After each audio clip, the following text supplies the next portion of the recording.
Shall we begin? So, just because outside just now had some questions, so just to repeat, catch up where we ended up last time, Hegel's version of what's called the emptiness charge against Kantian universalism is that the capacity for the moral law to become determinate depends upon antecedent institutional agreements. For example, right, the question of property. What makes stealing wrong, is not the universal moral law, but that we have the institution of property. That is, it can only get its grip once we've agreed on certain institutional practices. So the movement from reason to spirit that this is meant to generate is dependent upon a movement from abstract universality, the very idea of the moral law, to some concrete we who have come to some sort of arrangement whereby we have agreed upon certain institutional practices. And it's only in light of them that we can have universal forms. So, and again, I'm just summarizing now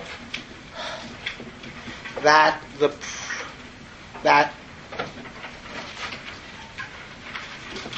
failure of universalism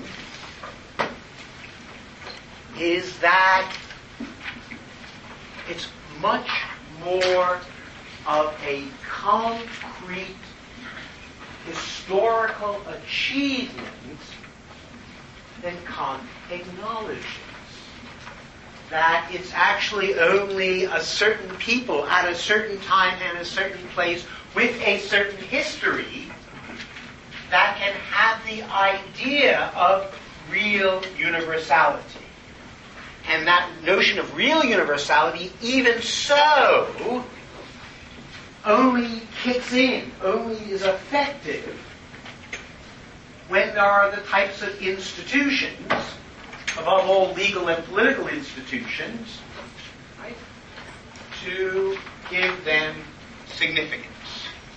So that universality is always parasitic upon, formal universality is actually always parasitic on substantive universality. And because I said that to him, Habermas didn't talk to me for 10 years. But skip that. He just hated that idea. Okay. Now, the way, and then I want to just continue with the summary from last time. Now, the way in which Kantian reason actually came to crisis is not exactly the way in which Hegel maps this transition, although it's continuous with it. It again concerns the idea of the radical independence of reason in Kant. Now, roughly, what was first worked out in the modern era in a systematic way, above all, first in the project of modern science,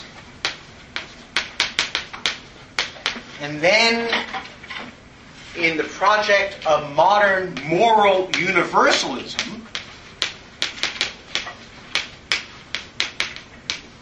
and Kant's two critiques are attempts to give transcendental legitimacy to these two practices. Right? So what Kant was trying to do was to ground in transcendentalism, the accomplishments of modernity. Now, what these two achievements represent is the idea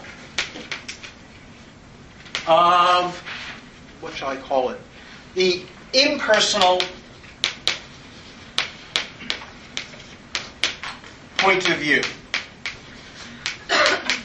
What is sometimes called the view from nowhere, or the third person point of view, or the outsider or spectator's point of view, or, as we sometimes use it, the neutral point of view. All of these are getting through the idea that modernity was trying to get rid of anything that would be restrictive, so that the idea of modernity was that somehow individuals in our scientific and moral practices could achieve a God's eye perspective on the world. And from that perspective, subjectivity, with all its desires and urges and inclinations and emotions on the one hand, and sociality, which is always parochial and provincial on the other, are regarded as forms of deficiency, as sources of error. Modern science and moral universalism, right, gave urgency to that very old idea. An idea, of course, that's first there in Plato, right? But they gave it really some substance. And Kant is the spokesman of all of that. But this great idea, I said, clashes with another great modern idea. And that's the idea of subjectivity and inwardness. Above all, with the idea that nothing can be valid, nothing can be authoritative for any individual, which that individual, him or herself, does not take as authoritative. That is, individuals are inherently self-determining and self-legislating. And there's nothing higher than the individual. And that idea, we've seen over and over again how it developed, right? From God becomes man, man becomes the Pope, the priest. Finally, Luther becomes his own priest. Finally, with Lutheran faith and the cogito, we ground that notion of subjectivity. Now, those two ideas of modern universalism and the discovery of subjectivity, what makes Descartes and Kant so breathtaking is that they attempted to unify those two things.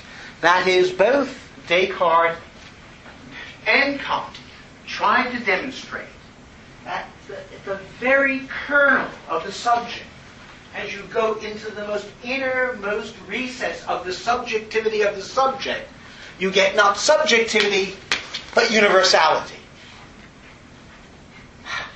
That's what is meant by the cogito. That's what is meant by the transcendental unity of apperception.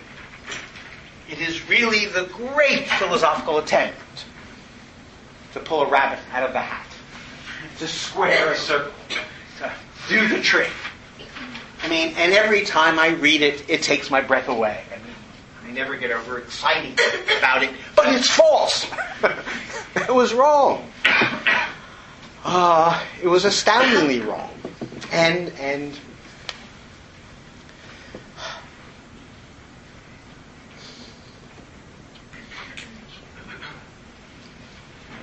so the real question arose over and over and over again from the very moment that Kant published his critiques is whether these two perspectives can be united, can be integrated into a coherent, self-validating form of life. Or, conversely, whether these two unquestionable achievements of modernity, and no one, these are the achievements of modernity. And then the question might become the thought that perhaps these two great achievements turn out to be radically incompatible with one another, hence demonstrating that modernity itself is a failed project. Now, for shorthand, I'll come back to the longhand in a second. For shorthand, we can say that Nietzsche is the great skeptic here. Right? That if you read what Nietzsche calls nihilism, especially in the opening pages of The Will to Power, is an argument to the effect that the conditions of universalism make not just subjectivity, but above all agency impossible. Literally impossible. That our idea of universalism is incompatible with practical reason. For those of you who have done technical and practical reason, the problem is practical reason is supposed to be intrinsically motivating. That is, to find something good is to find it good for you. And therefore, to act under an idea of something as morally required is not to ask the question, should I do it? To see that it's required is to be motivated to do it. And the problem with modern universalism is it detaches validity from motivational authority. Now, you can have lots of views about this. Nietzsche's view is, and this is why he says some of the stupid things he does, he's motivated to say them because, namely that, it's all fictions, because he wants to get rid of universalism, and he feels he has to get rid of universalism to save human agency. It's not as if, it's arbitrary. He just feels he has no other choice. If you go to University of Michigan, Peter Railton and Michigan utilitarians will say, we have to hold on to universalism and not tell anyone. People can have false beliefs about why they believe in morality, but we in Michigan know why. Which is sometimes called Whitehall universalism. That is, bureaucracy knows best. Okay. But it was not Nietzsche who was the first critic of note here. It was Rousseau, then Schiller, and Hölderlin, and the Romantics, who all claimed that rationalized reason, that's what I'm going to call this kind of universalism, rationalized reason. So it's the idea of some specific historical reason rationalized into some formalism, right? That's the idea, rationalized reason. So they all argued that rationalized reason, modern scientific reason, especially as it generated the capitalist economy and the mechanical state, the new and radical division of labor, and the fragmented modern subject, the new idea of a bureaucratic conception of administration, what I just mentioned, all of this, they said, was crushing the life out of individuals. This is the great sense of modernity as an antagonistic to individual life. All of this is, I think, brutally but brilliantly summarized in Schiller's critique of Kant, where he argues that Kantian universalism not only dominates, represses, and excludes sensuous particularity, concrete sensuous life. Not only, that is, to use the jargon that we now use in philosophy, not only does Kantian universalism operate a reduction of the other to the same, but the Kantian division of reason into the three critiques, theoretical reason, practical reason, and aesthetic reason, give us a fragmented conception of the individual. And that this fragmented conception of the individual is, in philosophy, a mirror image of the new specialization in the world of practice, the division of labor. So Kantian division of the subject is just the transcendental version of specialism, the division of labor.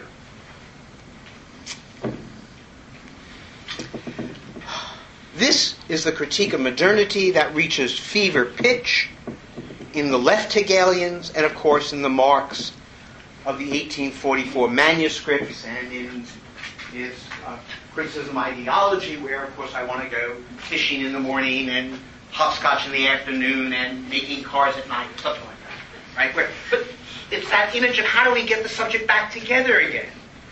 Right? How do we get a concrete self? And, of course, you get a kind of ludicrous version in Marx, but the ludicrous version you should see as just an image of the experience of fragmentation that Hegel is here beginning to think about. Now, and here's the rub of all of this, where I'm getting to. Every one of these critics of modernity lodge their criticism from the perspective of the ideal form of life represented by classical Greek culture. That the Greek polis represented a form of life in which universality and individuality had been ideally synthesized.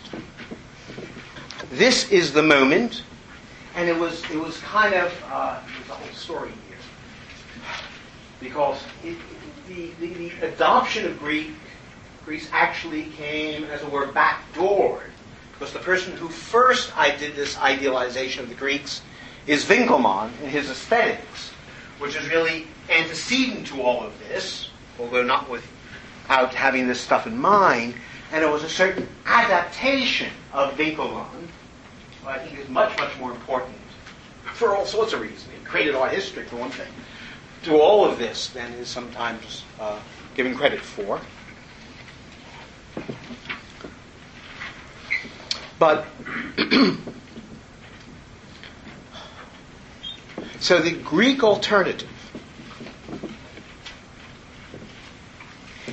even if it could not be achieved in the context of modern life, nonetheless showed what a successful version of the project of uniting those two points of view would look like. The elegiac nostalgia for Greek life, beautiful, lost, and irrecoverable, says Terry Pinkard. Very nice. Beautiful, lost, and irrecoverable, was a weighty and constant feature of Hegel's philosophical culture. So, in a profound sense, the perspective of Greek ethical life, be it Athens or Sparta, depending on your mood, whether you have a democratic idealism or a bush-like warrior stoicism. It turns out that Athens was Athens was horrendous. But anyway, talk about warlike societies, just read Euripides. Anyway, nonetheless, this perspective of Greek ethical life, and here's my point, really was conceived of as the rational successor to Kant's moral law. Kantian rationalism begot in Schiller and Hölderlin and so on Greece. And therefore German idealism, right, is a certain elaboration of that aestheticized conception of the Greek polis.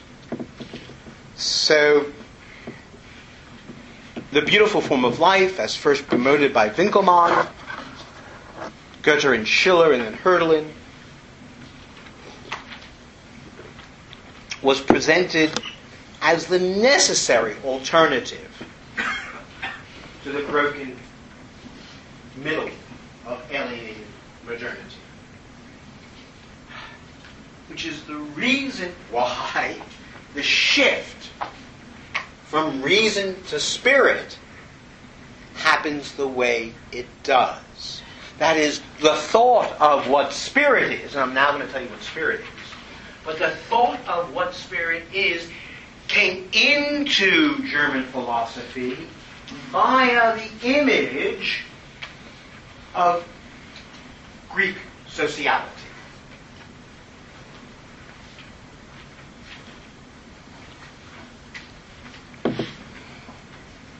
So, Hegel, now to give this all a much more philosophical cut, in turning back to the Greeks, is doing more than, and this is really what separates him from all these characters, but none of them were this simple, interrogating a critical perspective on modernity.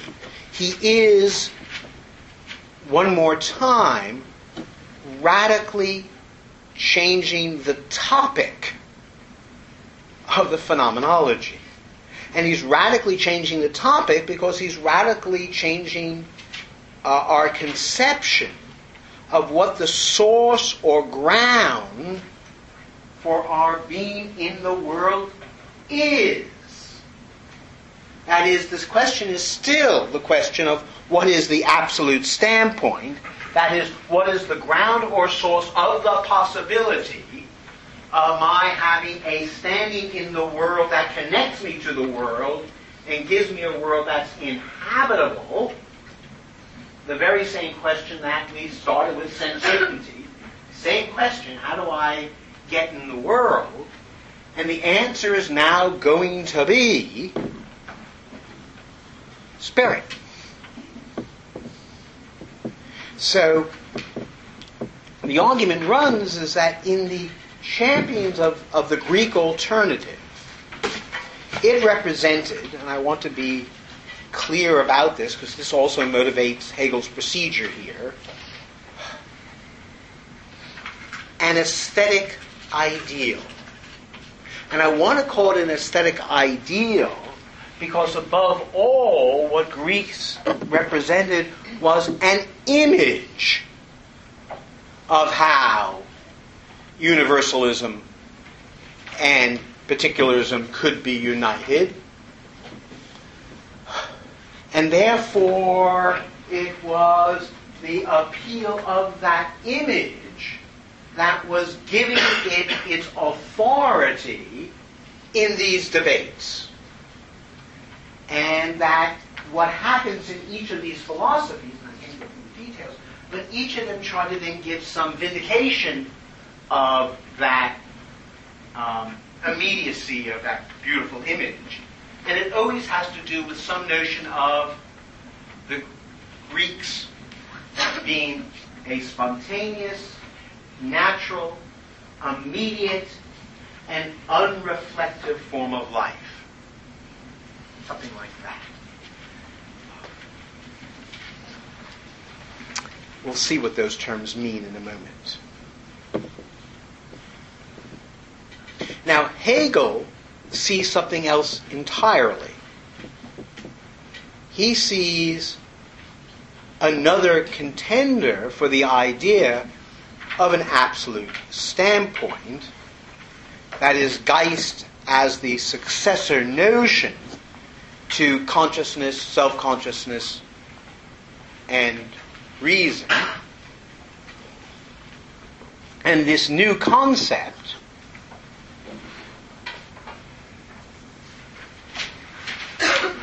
is, of course, of spirit is a we that is an I, and an I that is we. That is, by definition, just so we know where we are, spirit represents itself automatically some kind of connecting of universalism and subjectivity.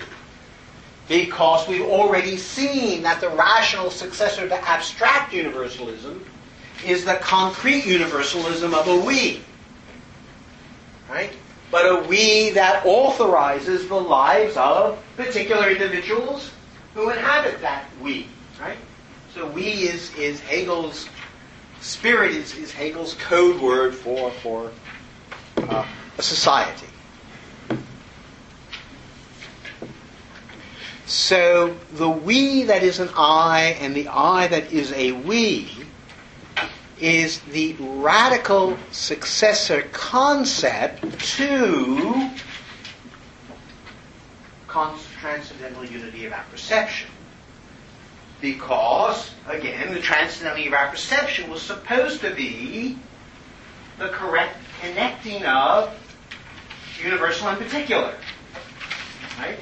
But it did so in that weird transcendental moment of synthesis. So now it's a we think that must accompany all our representations in order for that they be ours and therefore mine.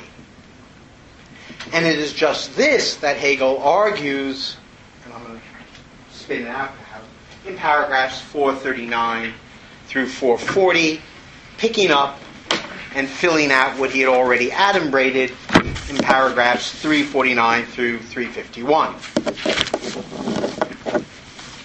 So what Hegel's strategy here is to dignify the notion of social life into an absolute ground. And he does so through an internal account of the dialectical relation between structures of sociality on the one hand, laws, customs, institutions, and the like, and individual actions on the other. That is, by providing an account of the relationship between agency and structure in a way in which no one before him had quite done. Obviously, there are hints of it. In Aristotle's Politics talks about man as a political animal. There are hints of it in Herder and in Vico. But no one had really worked this out in any detail. Maybe in Fichte. So, paragraph 439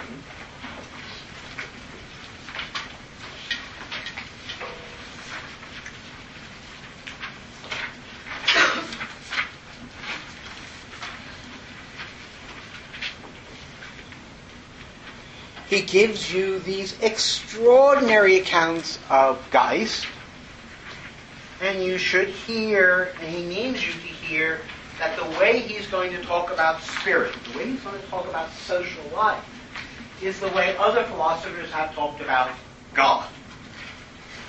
Right? So he says, its spiritual essence has already been designated as ethical substance, but spirit is the actuality of that substance. It is the self of actual consciousness, to which it stands opposed, or rather which it opposes to itself as an objective, actual world.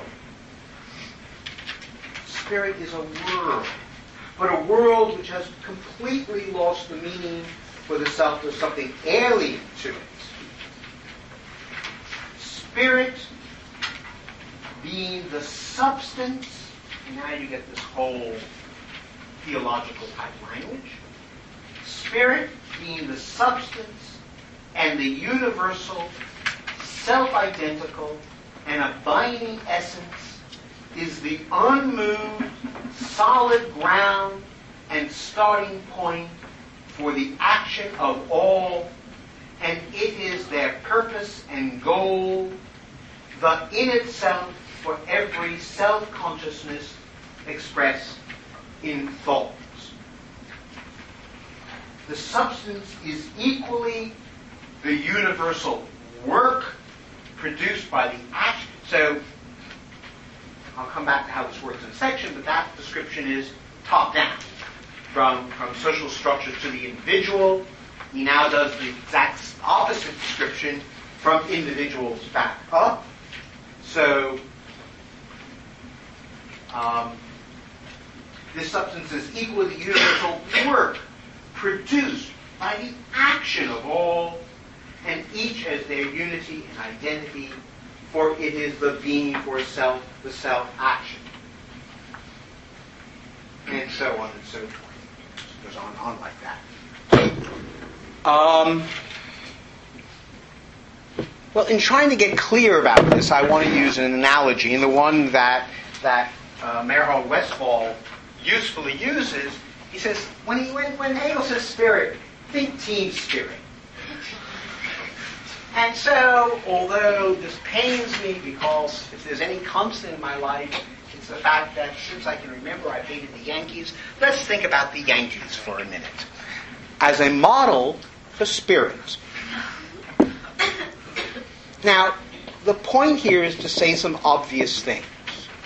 First, who one is defined by one's role in the team, whether one is a player or an administrator or a fan. The team itself articulates the roles and possibilities of what it is to do actions at all. Right? So, the team has a meaning that cannot be reduced to what individuals do. Right? So although it's true that Derek Jeter does things, right? He does things as a Yankee, and it's only as a Yankee playing a game that those activities have any meaning at all. Right? Just if I was standing here right now, lifted the baseball and hit it, I could not hit a home run. I could not win the World Series or lose it. All those possibilities of action only occur in virtue of the antecedent structure represented by the roles and practices that are given by the fact that this is a baseball team. Furthermore, those roles and functions can be, although it pains some people, fulfilled by different individuals. So Randy Johnson may be, very teed off that he is no longer the pitcher. But there can be other pitchers for the Yankees. It goes on. And furthermore, when someone is doing that activity, he is doing that activity for the sake of or realizing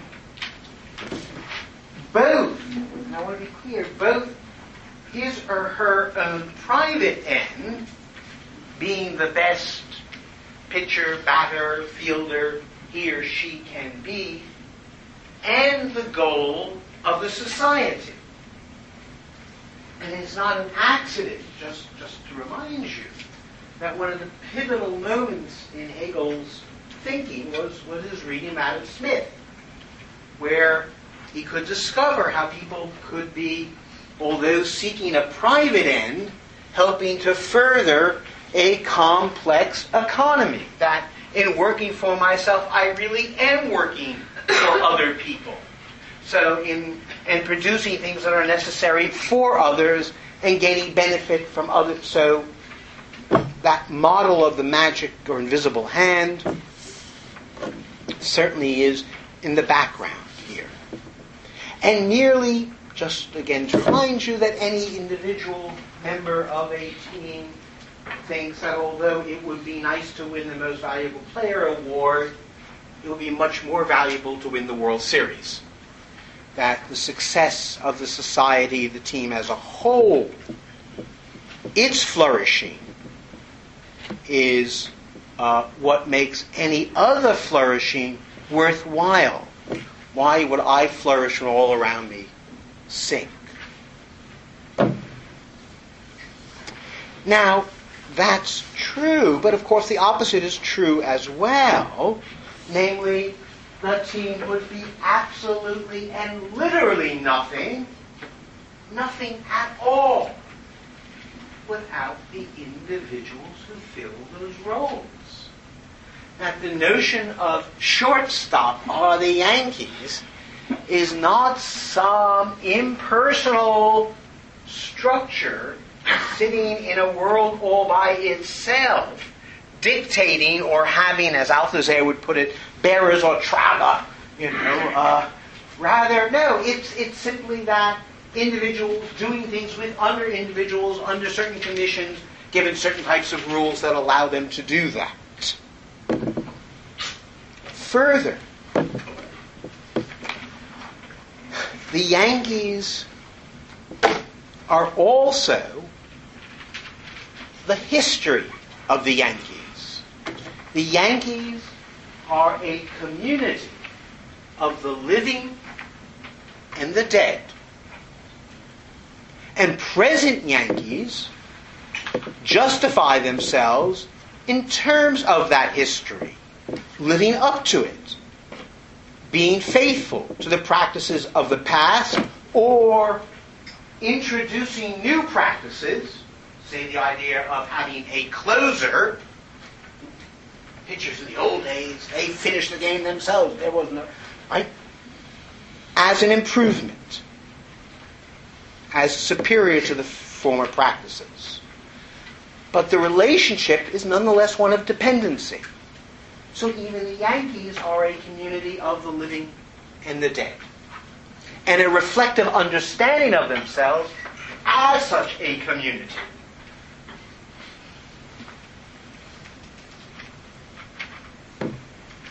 Now that, in broad terms, is what Hegel means when he says that spirit is a we that is an I, and an I that is a we. That is, that the we of the Yankees is realized in the performances of individual players. And the individual players, when they act, as it turns out, as part of or as members of and in relationship to their role as being a Yankee.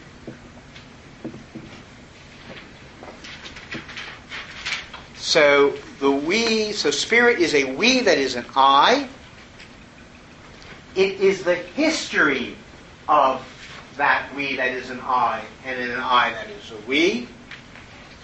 And it is a knowledge of itself as that history. That's roughly going to be what this chapter is going to demonstrate.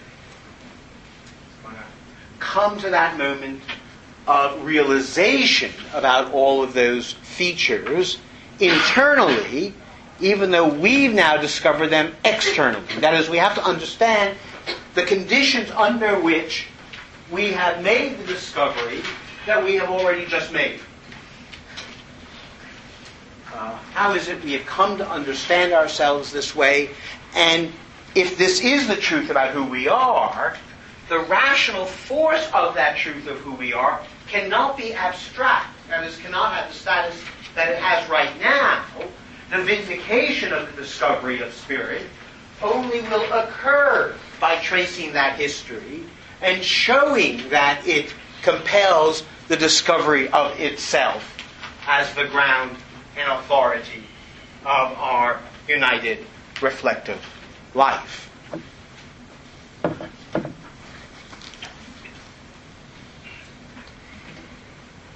So when he sketches these features of it out, going back to the middle of the chapter on reason, paragraph 349, Hegel says, this ethical substance, taken in its abstract universality, is only law in the form of thought.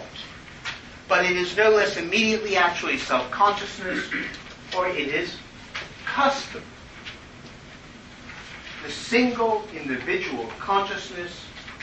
So the thought here is, how does spirit get a grip on life? How do these two sides relate to one another? Practices and customs. Practices, customs, laws, the rules that govern everyday life. They are themselves the bearers of the relationship between and the embodiment or sedimentation of spirit as both the we in relationship to the I.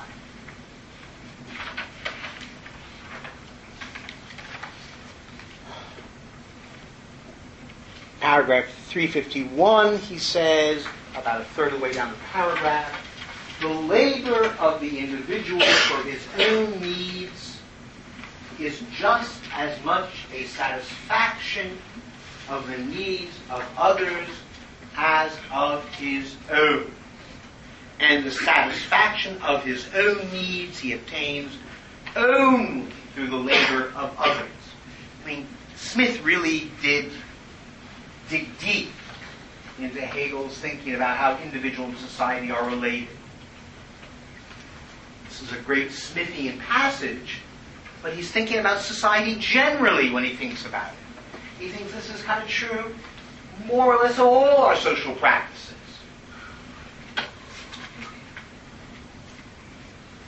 As the individual in his individual work already unconsciously performs a universal work, so again he also performs the universal work as his conscious object. The whole becomes as a whole his own work, for which he sacrifices himself, and precisely in so doing receives back from it his own self. Seconds down, this unity of being for another or making oneself a thing, from the point of view, notice, it's about perspective here. From the point of view of the whole, I am just a thing or bearer. But that's just one of the points of view.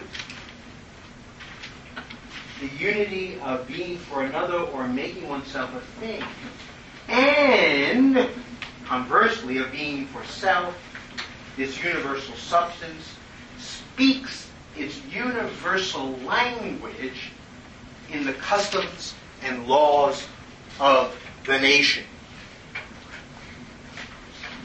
The we, which is the universality, is born by the customs and laws of the nation.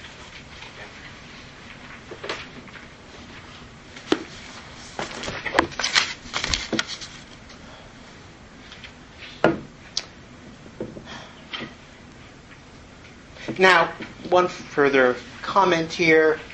Notice how, if this is all correct, how this notion of Geist ties in with the discourse on recognition from the chapter on self-consciousness.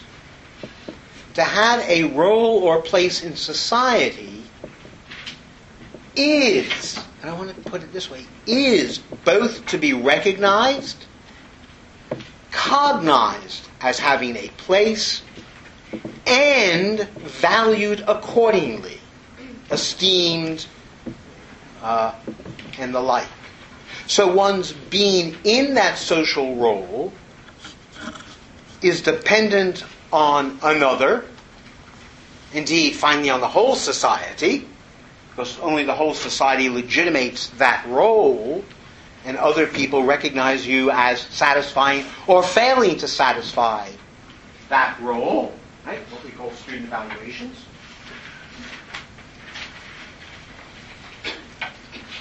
But that these recognitions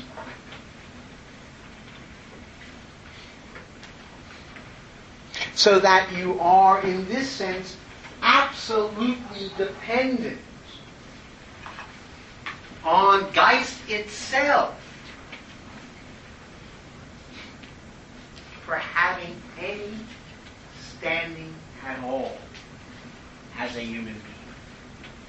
Without it, you are literally nothing.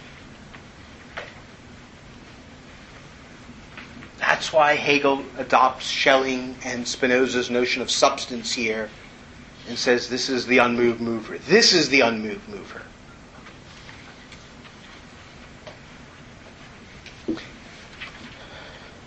Now, in the precise terms of such recognition, what it feels like and what it is like to be so recognized will vary with the kinds of roles that are available in each society.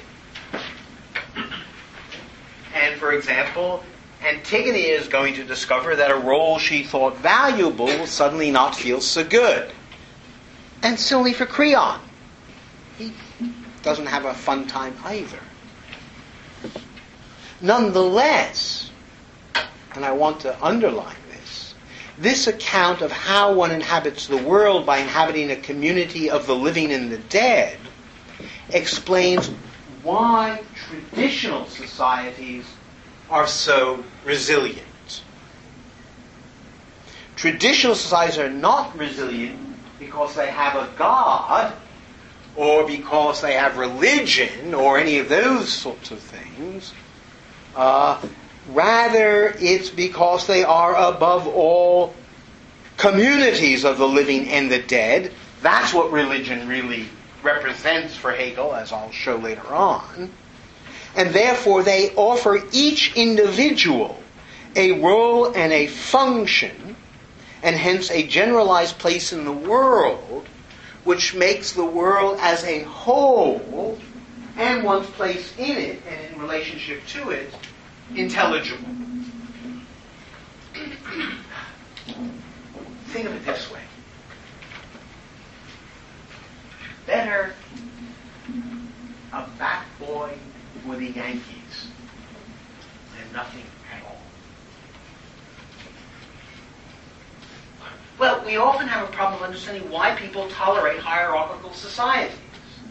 And I'm trying to get you to imagine that hierarchical societies can be very powerful and satisfying in deep inward ways. Right? And therefore, getting people to see why they are dominating, why they are alienating from the inside may be very difficult. Or to put it another way, that modernity, by its forgetfulness of Geist, and that's what all this is about, right, generates a terrible, terrible experience of worldlessness that people rebel against. Now,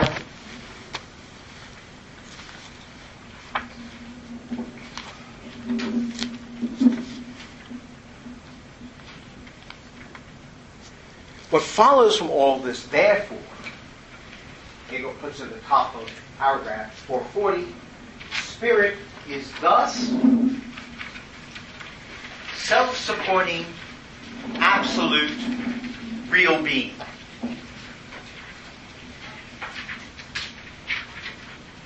That's the first thing.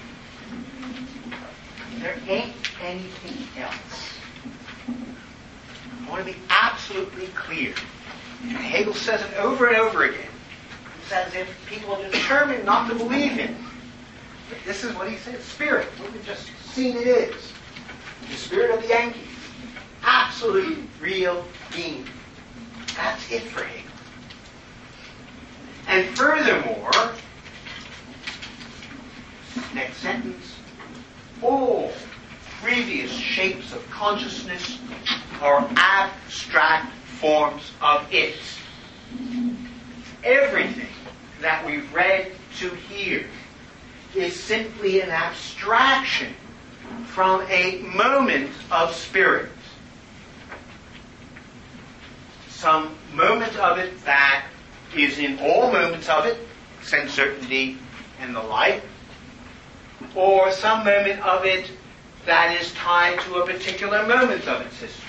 So we will see that Stoicism belongs to the Roman world. The Roman world. Stoicism is part of a world formation.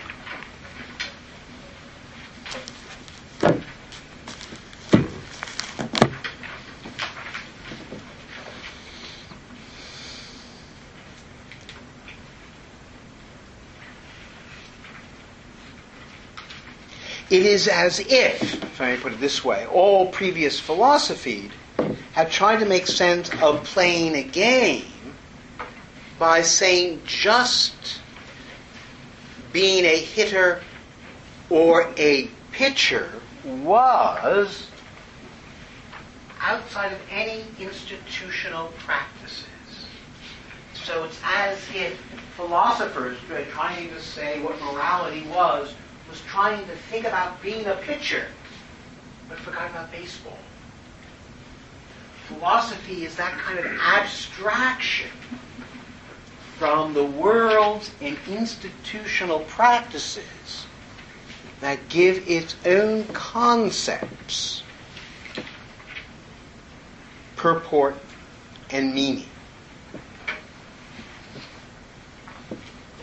Or conversely, to say that baseball is nothing but the individualistic modern point of view, people doing things, as if the notion of institution was fully reducible to the practices of individuals, with no notion of rules, customs, laws, etc., and their way in which they integrate and provide structures of integration for the lives of individuals.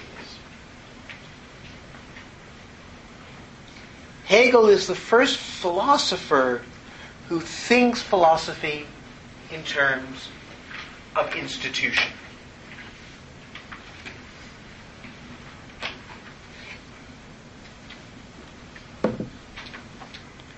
So idealism all the way down for Hegel means really it's institutions all the way down.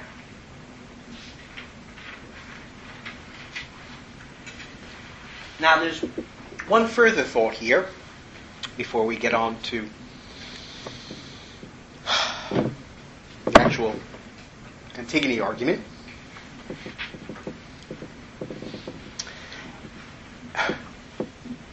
Namely, that this movement to a new topic, namely how we must now think about these forms of life, we have to ask the question, how are we to think about these new forms of life? And how is it that one begets another? How is the movement of consciousness going to occur? Surely if there's a change of topic, there has to be, as it were, a change in the way that the dialectic operates, or what dialectical experience means. And now, lo and behold, speaking of rabbits' hats, we get back to what I was talking about in the first 2 weeks of the course, the causality of fate. Oh, gosh, all those blank faces. The what? 20 weeks ago, you're having to remember the causality of fate? Let's have a break there. As I see these faces of alarm, try to drop something familiar, like a lead balloon. And we'll pick up there after the break. Shall we begin? So if you dig out from deep inside your knapsacks and things, that one-page handout I gave you last week, I've got a few more if you've managed to destroy or lose them in the meantime. I'll move back, we'll do this again.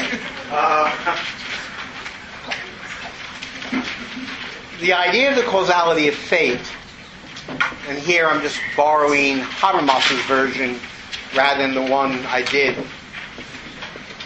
The argument of that was that any violation of the structures of our rational life together, to which all claim equally, affects everyone equally. That is, what is meant by an ethical totality is that it can be disrupted by the deed of the criminal, and that unity or totality can only be restored by insight into the indivisibility of suffering due to alienation. Now, Habermas, on page 325 in that handout,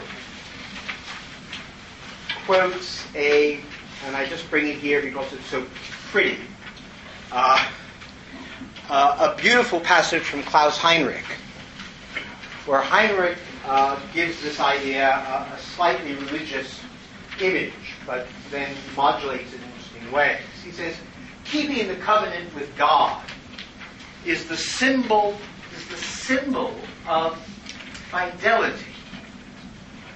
Breaking this covenant is the model of betrayal.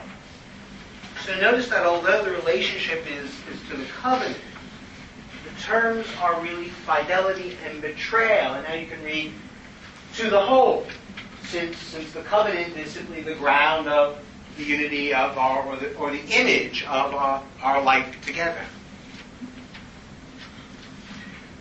To keep faith with God is to keep faith with life-giving being itself, in oneself and others. To deny it in any domain of being means breaking the covenant with God and betraying one's own foundation. Wherever God appears here, just read Spirit. Right? Thus, betrayal of another is simultaneously betrayal of oneself. This is the key Hegelian notion. So the depth of betrayal of another is betrayal of oneself. So the problem of betrayal is not that you don't get adequately recognized, it's that you, right, have yourself failed in your self-relationship in a certain way. And every protest against betrayal is not just a protest in one's own name, but in the name of the other at the same time. That is, you cannot protest anything in your own name without simultaneously acting for another. The idea that each is potentially a covenant partner in the fight against betrayal including anyone who betrays himself and me, is the only counterbalance against Stoic resignation, already formulated by Parmenides when he made a cut between those who know and the mass of the ignorant. That is, this argument, a betrayal of the other is betrayal of myself as well,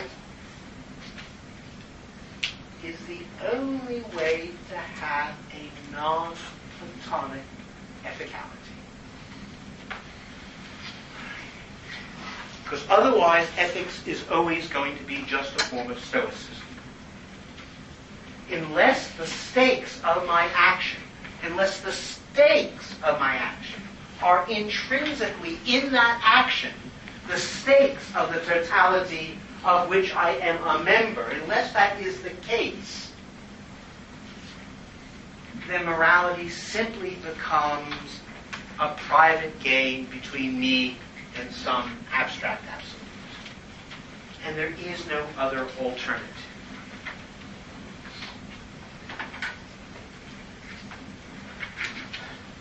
The concept, and therefore, of course, Kant knew that and was trying to think that in the moral law, right? But he did so because he wanted it not to be about the difference between those who know and those who don't. He wanted the moral law to be something that was implicit, always already in everybody's experience of obligation. But he made it an abstract relationship to law rather than actually building in the relationship to the other.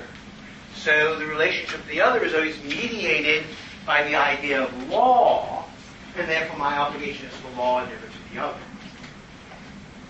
The concept of enlightenment, familiar to us, is unthinkable without the concept of a potentially universal confederation against betrayal.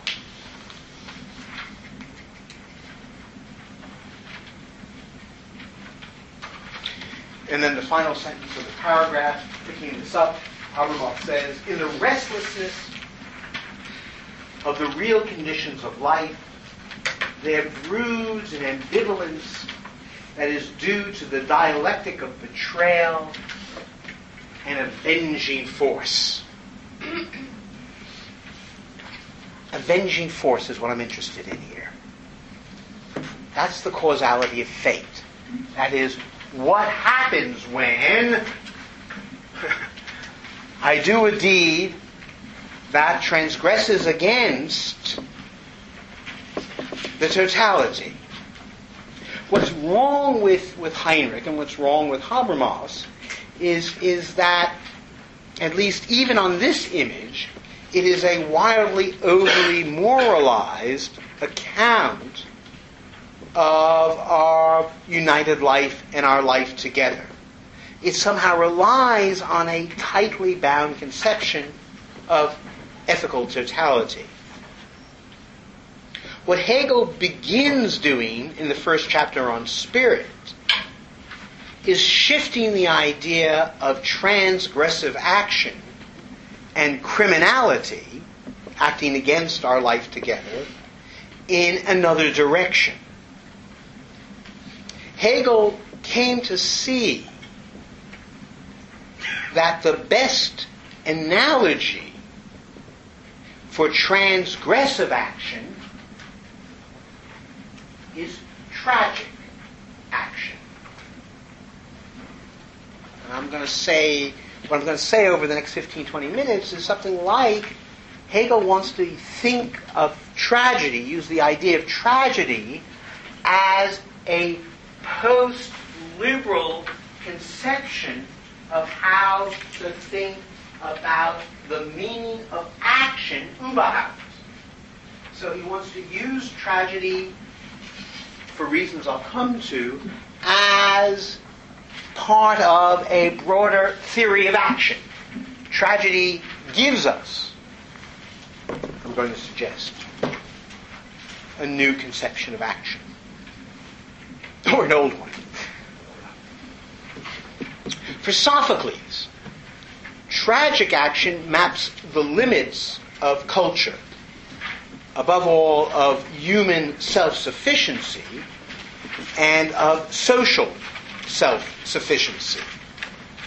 That is, Sophocles supposes that what he is investigating are the limits of the new self-authorizing form of life that the Greeks were embarking on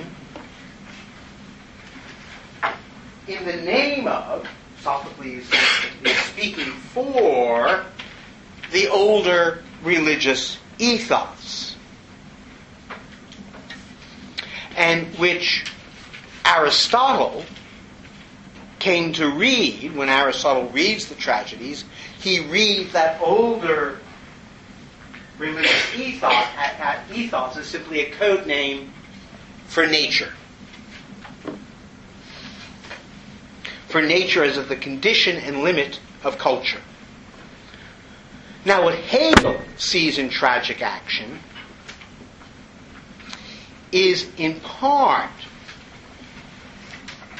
that the limits of culture as such, is not the limits of culture as such, but the limits of Greek culture. And because what he sees there is the limits of, let's call it, agent self-sufficiency.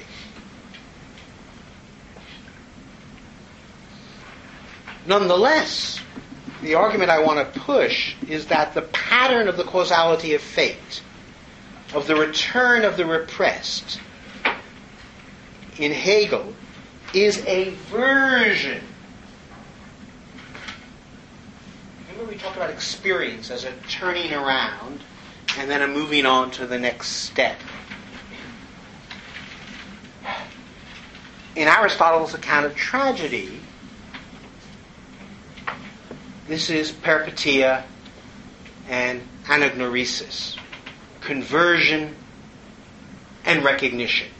That the turning point in the tragedy is the moment, right, when Oedipus says, "Oh my God, it's me I've been searching for. I'm the guy who did all those nasty things," right? Suddenly there's a turning around, right? And a recognition of the situation he's been in. And I want to suggest that it's this notion of conversion and recognition in the tragic sense that lies behind Hegel's notion of experience, which is to say that Hegel is going to use Greek tragedy not only for an understanding of ethical life, of Sittlichkeit, which means roughly, Sittlichkeit means roughly in Hegel, spirit in the form of immediacy. Spirit in the form of immediacy. That is, without history and without reflexivity. Ethical life is not the same as spirit. It's a thinner version of spirit, namely spirit without, in its immediate manifestation, without an understanding of itself as historical and a reflection on that historicity. Hegel's going to use Greek tragedy not only to think about Sittlichkeit, but as part of a transformed conception of action. Well, let me try the question this way. Let me first map something up here.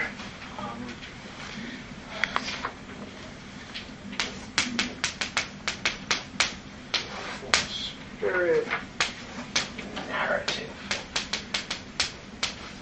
form,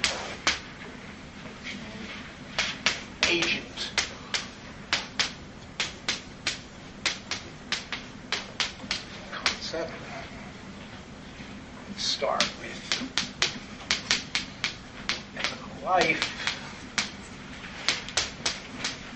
tragedy, and retrospection. We'll add on to that in a moment.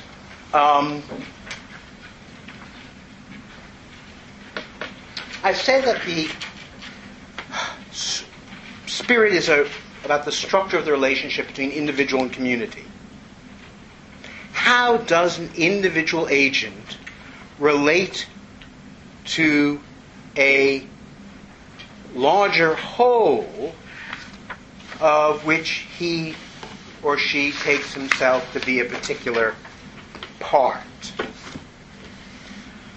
Well, let me try another word for spirit, since I know the word spirit makes people creep out.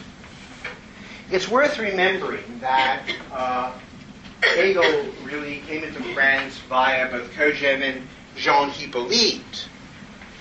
And Hippolyte had one remarkable student, namely Foucault. So let's say that power, in Foucault's sense, is simply a word for spirit.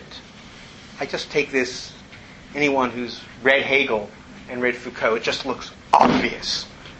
Not only does it look obvious, it's been Judy Butler's whole career.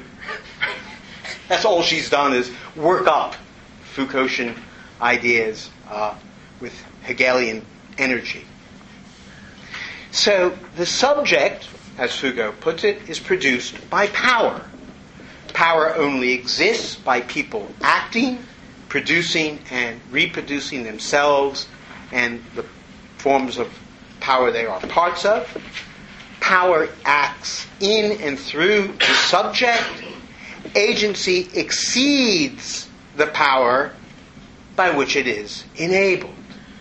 The purposes of power are always both the purposes of agency and the purposes of reproducing itself in opposition to agency.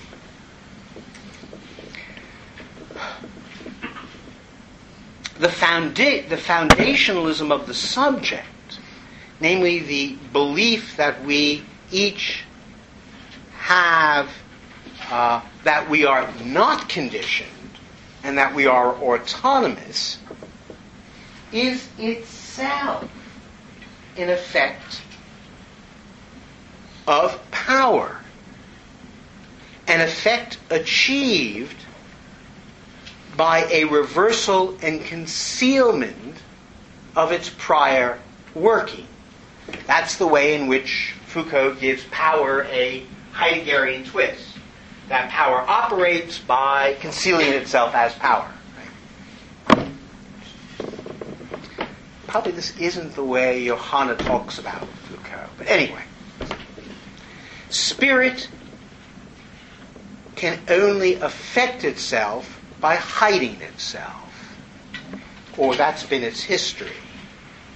There is a mutual non-reducibility, a mutual dependency on this dual structure. Power is not outside of me, nor can it be exclusively identified with me. Now, the original idea that we began with in thinking about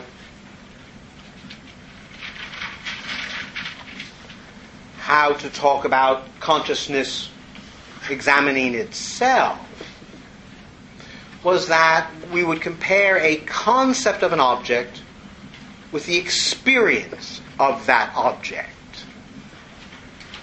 Now, in this new dispensation, now that we're in spirit, what's going to happen is that we are now agents who produce and reproduce, and because of the hiddenness of power, act in disregard of the conditions of the possibility of action. So in the same way in which cognitively we act in abstraction from the conditions of cognition, really what's going on here is going to be an account of how various practices act in disregard of the conditions of power. The movement of this structure of acting in disregard of the conditions of possibility of agency is the causality of fate. In acting in disregard of the conditions of the possibility of my agency, those conditions of possibility act back on me. And I can only experience that act backing on me as the defeat of my agency.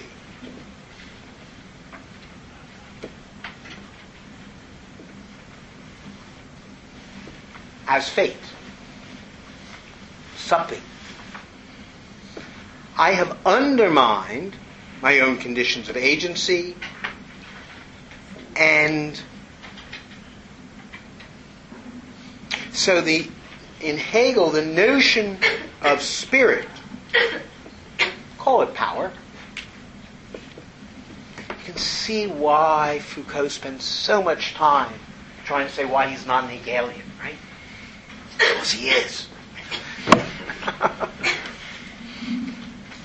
No one, he doth protest a bit too much.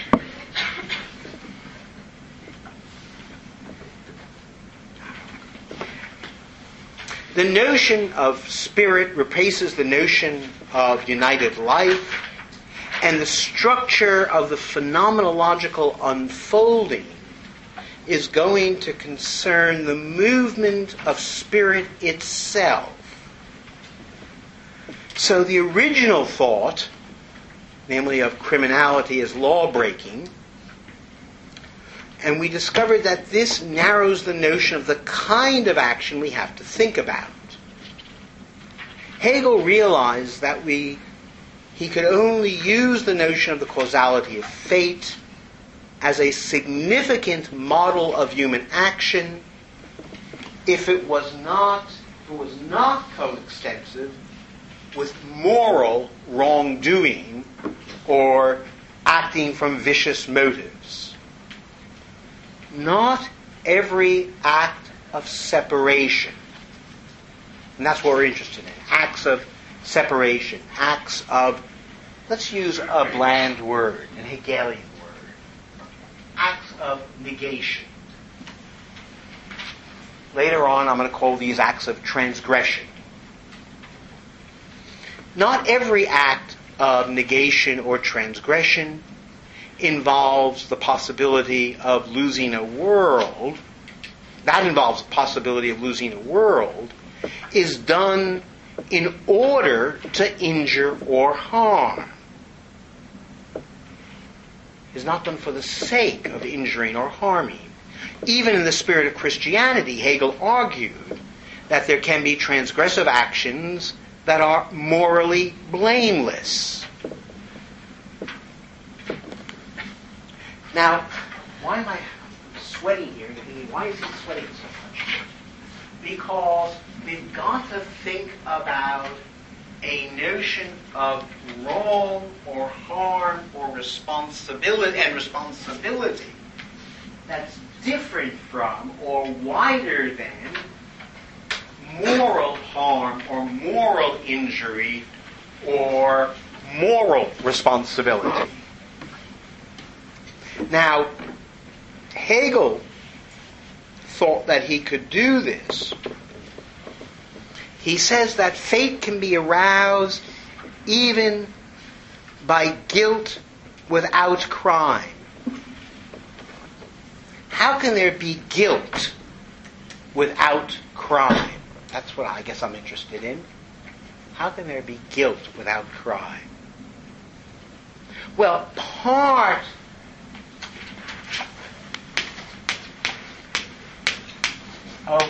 of the help comes from just the German word, Schuld, for guilt, because it also means, other than guilt, it means caused by or responsible for, where being caused by and responsible for something happen are obviously interlinked notions. So all it takes is that you are responsible for something that happened, and that your being responsible for it is irrespective, and this is the crux of the matter, of whether you intended it or not. That you cannot think about action, as we already discovered, if you put intention at the center. That the unintended consequences of action are occasions for guilt in this sense. Mutual recognition, when we get there in another 10 weeks or so, is going to be a recognition of responsibility and indebtedness, not caused by guilt, moral guilt, but caused by a certain kind of awareness. Well, what kind of awareness? Well, we do stuff all the time which we did not intend to do. And to come to recognition is to recognize what one has done.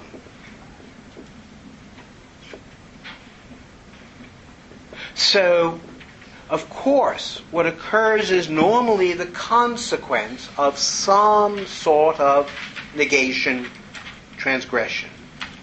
But I suffer because of the consequences of these actions, and the suffering,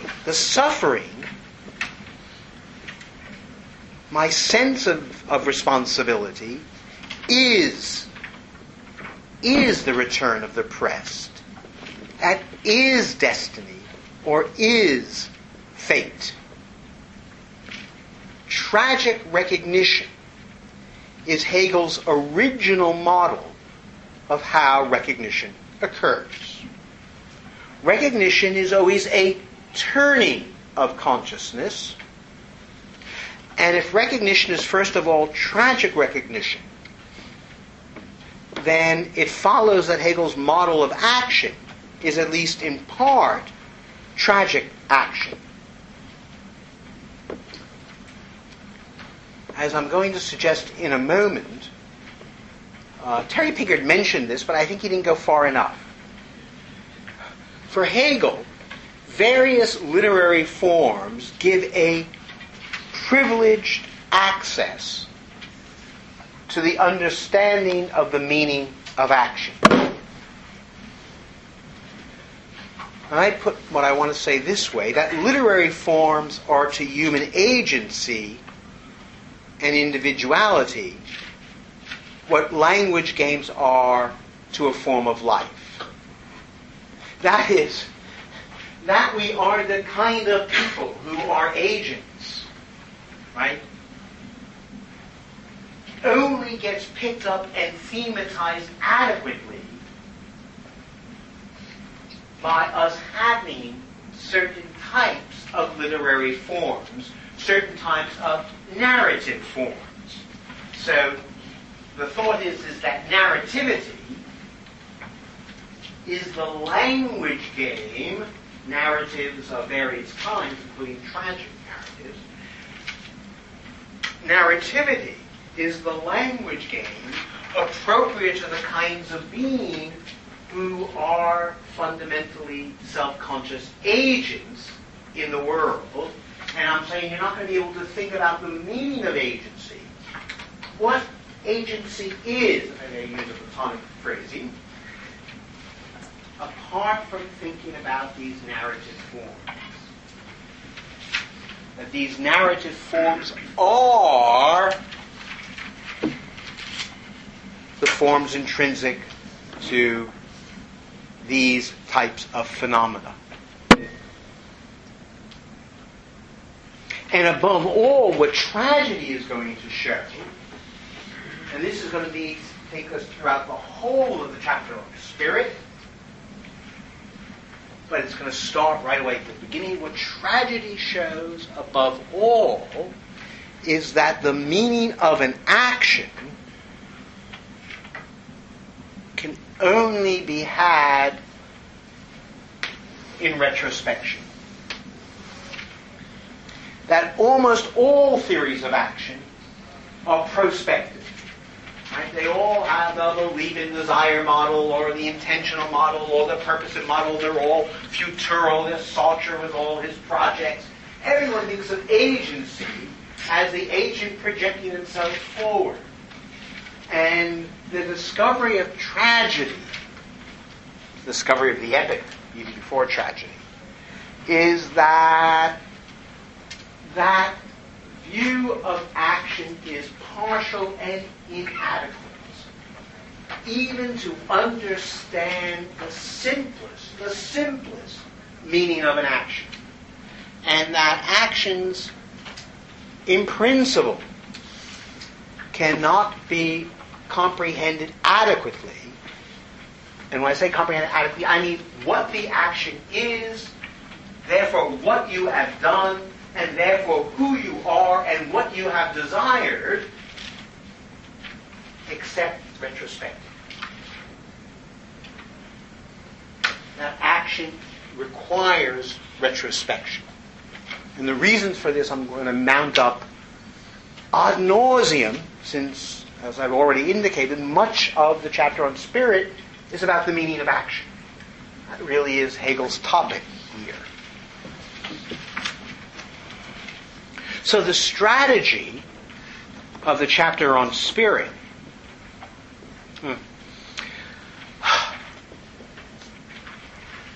the goal of the whole chapter is for spirit to become conscious of itself as spirit. That's it.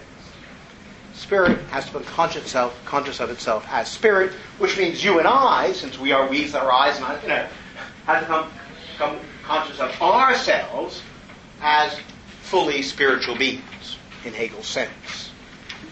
The original struggle for recognition between Antigone, think of her as particularity or the slave, and Creon, think of him as the spokesman for universality. This struggle is resolved. The struggle between Antigone and Creon, I want to say, is resolved only at the end of the entire chapter on spirit. The entire chapter on spirit, I'm going to argue, is really about what is opened up by the fracturing of Greek ethical life, by Antigone's transgressive action. Antigone, I'm going to argue, who looks like an exception, who looks like, Lacan says, Antigone is just the death drive. Full stop. I think that's a bit unkind. Of course she does love death. Right? She says so. Let death be my friend, There's a lot of death driving. But I'm going to argue that for Hegel, and this is against nearly every reading of Hegel I know, Antigone becomes the model of all human agency. It is her deed that sets the whole thing off, and that mutual recognition, when it comes, will involve recognition of the nature of action, by which I mean that all significant human action is transgressive and negative. That human beings can only act, if I may put it this way, by acting badly. Of course, that's just a jeu d'esprit. Tragedy, but that's what tragedy wants to say as well, right? Tragedy is simply that everything ends badly. in action. Tragedy is the model for both transgression and how, if it comes about, reconciliation comes about. So the chapter as a whole is itself like an extended tragic scenario.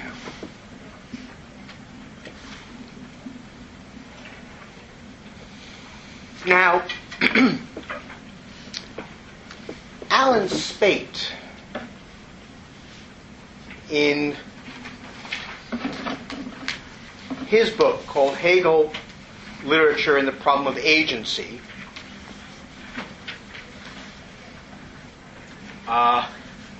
very nicely says he's picking up an idea of mine, but I didn't say it, he did. And he argues the following. He says that the entire chapter on spirit is really organized along different literary forms, and that the different literary forms each give a privileged access to action. So it's not just tragedy, but it's comedy. Comedy. How do I want to do it? Yeah. And let's call it comedy and romantic novel.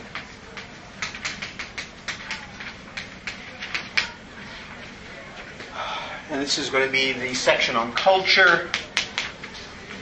And this will be the section on morality. And the agent concepts are going to be, comedy is going to be theatricality.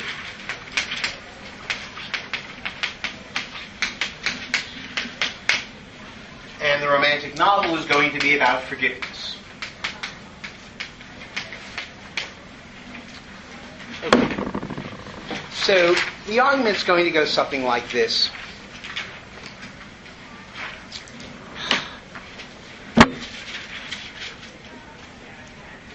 That two dominant issues,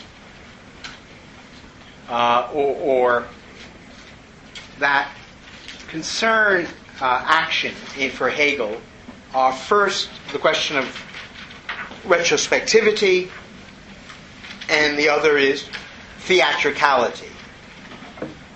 The sheer, but I mean theatricality, the sheer for anotherness and the sheer spectacle, the way in which all my action escapes me and is for another. And then in relationship to these two, the problem of forgiveness. The phenomenology itself can be regarded as a successor narrative to these literary forms, so that it's not as if Hegel's in competition with Schelling. It's rather he's much more in competition with earlier understandings of action, and the phenomenology is a way of trying to provide a synthesis of this. Now, Hegel's method here is to move from certainty, which has been our topic till now, to necessity. Hence, a move from a concern with the hold we can have on a particular claim to a much better topic, the hold various claims can have on us. Right? All the characters up to now have been trying to say, I'm certain. Right? And now I'm going to say, no. Now we're going to have to find ourselves being claimed and having to do something with things that, as it were, point us out and say, you're the one. So the move is from a voluntarist, prospective, intentional conception of action, one that is built on desire and belief or purpose, to an account of action that is and I like Spate's word here, corrigibilist. Subject to negotiation, subject to change, subject to others coming in, and retrospective. In the latter case, and this is where it gets interesting, the question is, again, remember the question we've been trying to ask is, what makes a belief mine? What makes anything mine? What makes an action mine? And I'm saying certainly not intention. Certainly not that I intended or desired it or wanted it. That's the bad subjectivism we have to get past. We have to say that for Hegel, and it's going to take the next 7 or 8 weeks to get this clear, we are in our actions not through the desires motivating them, but through how they express us as agents. So in part, I'm going to be going for what I call an expressivist theory of action.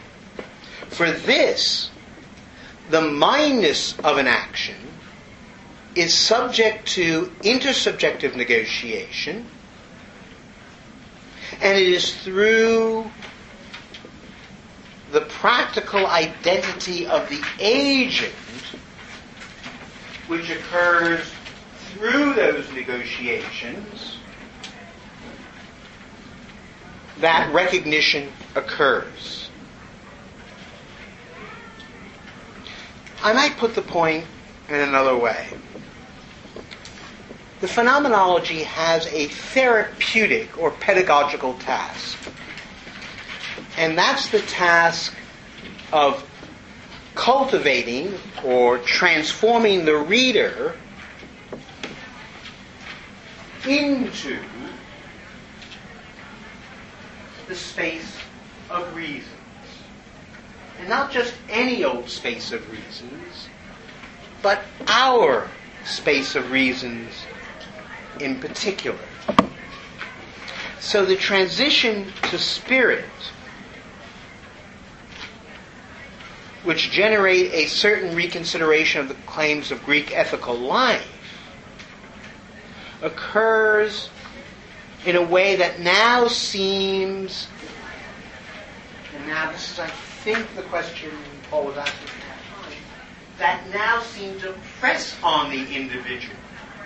So the argument of the movement to Greece is what Hegel has to show is that its claims are claims we are answerable to. So it's no longer the case, right, that we're following the path of naively finding ourselves in a space. It's rather the converse, that now we are being presented, and this was clearly the German experience, with claims issuing from somewhere else that we were supposed to be answerable to, as if we could not know ourselves unless this historical emergent idea could be either acknowledged or cut down, one or the other.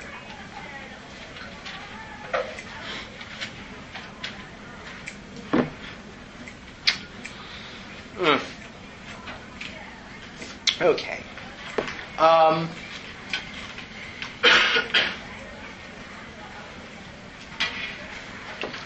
I'll start here next week, and one of the things I want to think about, or you to think about, is how everything about action